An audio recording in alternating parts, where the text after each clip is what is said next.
Hello, সবাই কেমন আছেন? প্রচণ্ড ঠান্ডা পড়েছে, যে কারণে আমি ছাদে চলে এসেছি রোদ পোয়াতে। তো আজকে আমি আপনাদেরকে দেখাবো আমাদের খুলনা শহর এখনও কুয়াশায় ঢেকে আছে। আর আমি আছি এখন রয়্যালের মোড়ে। তো খুলনা শহরের যেটা ঐতিহ্যবাহী স্থান রয়্যালের মোড় বলে, সেই ঐতিহ্যের অবস্থাটা আমি একটু দেখাই।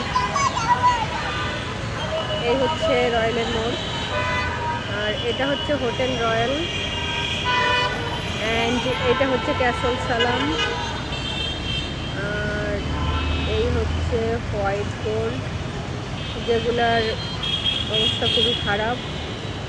আর এই যে বাঘমামা আছে, আমাদেরকে পাহারা দেয়, কিন্তু বাঘমামা দিন দিন শুকিয়ে যাচ্ছে আমার মতো।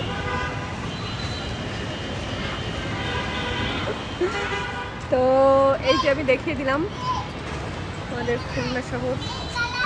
তো সবাই ভালো থাকবেন, সুস্থ থাকবেন, টাটা।